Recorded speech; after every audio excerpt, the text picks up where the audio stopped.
Togo Info, le Togo à votre portée.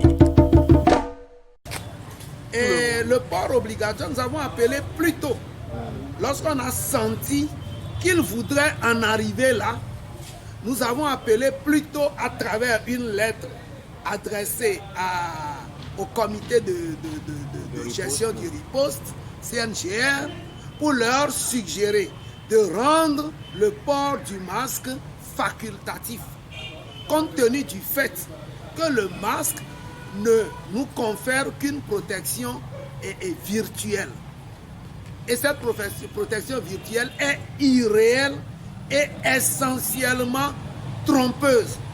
Pourquoi? Parce que, mathématiquement parlant, il y a une grande disproportion entre les pores, donc les petits trous des masques par lesquels nous respirons. Si vous acceptez que nous respirons à travers certains trous, donc les dimensions de ces trous qui sont dans l'ordre des dixièmes de millimètre par rapport à la dimension des virus qui sont dans l'ordre du millionième, c'est un grand trou qui sont autant d'espaces d'intrusion des virus dans notre bouche, dans notre nez, qu'on ne peut pas éviter. Et si par miracle, une particule de virus n'arrive pas à percer, mais au premier coup d'inspiration, vous l'inspirez. Donc qu'on ne dise pas que le masque nous protège à 100%. Dire que le masque nous protège et rendre ça obligatoire, c'est induire les gens en erreur parce qu'ils vont se sentir protégés et ne plus avoir les réflexes qu'il faut. Secondo, la distanciation sociale d'1 mètre n'est qu'un gros mensonge. Pourquoi? Parce que les virus sont taxés de ne pas avoir un poids substantiel. C'est extrêmement léger que ces virus sont transportables par l'air et que ces virus sont suspensifs. Ceci dit, nous pourrons avoir les virus de façon ambiante, comme l'air est ambiant. Et nous savons que l'air est dispersif. Cela voudrait dire que si vous prenez de la poudre entre vos mains, des poudres dont les grains sont largement plus lourds que les virus, si vous soufflez ces poudres-là vers le sol, ces poudres ne vont pas atteindre le sol dru, parce que n'ayant pas de poids, ils vont s'éparpiller dans l'air et être transportés. Mais si vous convenez avec moi que les grains de poudre sont beaucoup plus lourds, 10 000 fois plus lourds que les virus, autant ces virus vont s'éparpiller dans l'air et être transportés. Certains s'accordent à nous faire croire que c'est dans les crachats ou dans la morve ou dans les éclaboussures que les virus sont. Non. Les virus, une fois que vous expirez et que vous émettez de gaz, les virus vont polluer ces gaz que vous émettez dans le milieu ambiant. Ceci dit, vous n'avez pas besoin de tousser ou d'éternuer ou de cracher avant de contaminer qui que ce soit. Du moment où vous êtes ensemble, ces virus sont émis dans l'air ambiant. Et en troisième ressort, pour vous dire également que la distanciation là est inutile, c'est que la contamination, les portes d'entrée ne sont pas que la bouche et le nez que vous protégez. Les yeux sont également des portes d'entrée du virus, puisque c'est le tissu intérieur épithélial qui peut être contaminé. Donc, automatiquement, nous ne cachons pas les yeux. À défaut que le virus nous atteigne à partir de la bouche ou par le nez, ça va se coller à nos yeux. Et ce n'est pas le virus qui se multiplie, c'est l'organisme même à la vue du virus qui lui fait un cliché et multiplie ça par milliards. Les oreilles, les conduits auditifs là, sont également une porte d'entrée du virus.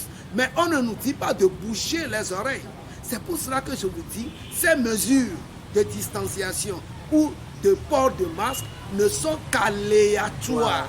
Ça nous confère une protection psychologique virtuelle. C'est que lorsque vous le portez, vous vous sentez peut-être protégé. Mais au fait, c'est fait essentiellement pour les malades, pour qu'ils ne puissent pas laisser les éclaboussures traîner ou salir quelqu'un directement.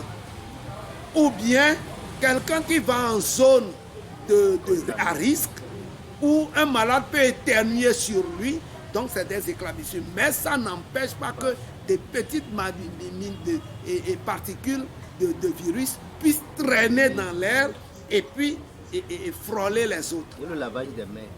Le lavage des mains s'inscrit dans les mesures d'hygiène. Et moi, par exemple, je voudrais qu'on les valorise et qu'on se les approprie.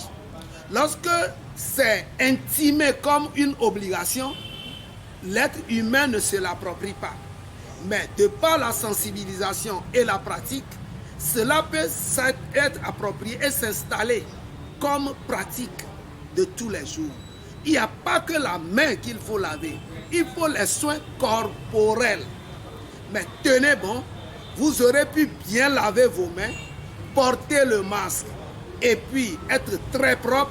Si vous ne vous alimentez pas en qualité, vous allez être prédisposé à cette maladie. Pourquoi? Parce que le virus, il n'y a aucun médicament qui tue le virus. Les médicaments sont censés renforcer notre immunité contre le virus. Les médicaments, ce sont des stimulants pour renforcer notre immunité. Le virus, au fur et à mesure de sa multiplication, s'affaiblit et perd de sa virilité, de sa virulence. C'est pour cela qu'on doit maintenir le malade toujours debout et résistant, robuste. Mais lorsque vous nous affamez, puisque nos activités économiques sont mises en berne et qu'on a des problèmes de stress et autres, notre quotient immunitaire diminue. Et une fois que ça diminue, nous sommes prédisposés. Ceci dit, l'impact économique rend vulnérable la population. Et c'est pour cela que je dis qu'on n'a pas besoin de faire croire à la population que les masques les protègent. Ça, nous disons que les masques ne nous protègent pas. Même pas à 30%. Parce que si vous considérez que les yeux et les oreilles sont des portes d'entrée et que vous fermez seulement les narines et la bouche, éventuellement à 50%, mais les autres, donc vous vous protégez à peine à 25%. Mais une protection à 25% ne vous confère pas une sécurité réelle. Mais si vous ne le dites pas aux gens, pour qu'ils puissent prendre des précautions et ne pas se livrer entièrement, ils vont croire qu'en se munissant de masque, il peut aller partout. En se munissant de masque, il peut se laisser aller.